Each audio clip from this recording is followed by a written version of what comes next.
एक बुढ़िया के घर में पानी के लिए दो मटके थे, जिन्हें रोजाना एक लकड़ी पर बांधकर अपने कंधे पर रखती, नहर से पानी भरकर घर लाती। इन दोनों मटकों में से एक तो ठीक था, मगर दूसरा कुछ टूटा हुआ था।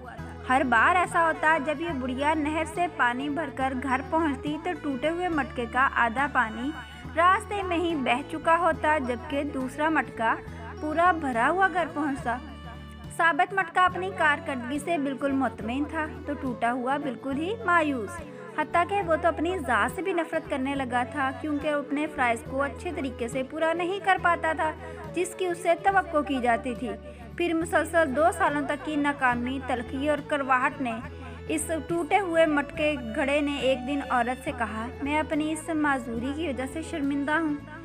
आप जो इतनी मुशक्क़त से पानी इतनी दूर से भरकर लाती हैं, उसमें से काफ़ी सारा सिर्फ मेरे टूटा होने की वजह से घर पहुंचने से पहले ही से रास्ते में गिर जाता है। घड़े की ये बात सुनकर बुढ़िया हंसती और कहा, क्या तुमने ये नहीं देखा इन सालों में कि जिस तरफ से मैं तुमको उठाती हूँ उधर तो फूलों के पौधे ही पौधे लगे हुए हैं, जबकि दूसरी तरफ कुछ भी नहीं उगा हुआ।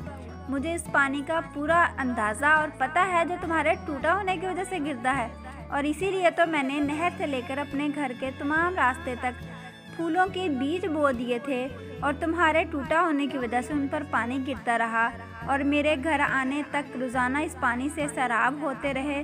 2 सालों में कई बार मैंने इन फूलों के खूबसूरत गुलदस्ते बनाकर अपने घर को सजाया और महकाया है। अगर तुम मेरे पास ना होते तो मैं इस बहार को ना देख पाती जो तुम्हारे दम से मुझे नज़र आती है। तो इससे हमें ये पता चलता है कि हमें याद रखना चाहिए, हम में से हर एक शख्स में कोई ना कोई खामी ज़रूर है, लेकिन यही खामियां, माजूरियां और ऐसा टूटा होना एक दूसरे के लिए अजीब और पुरतासीर किस्म के ताल्लुकात बनाता है। हम पर वाजिब है कि हम एक दूसरे को इन खामियों के साथ ही कबूल करें। हमें एक दूसरे की खूबियों को उजागर करना है।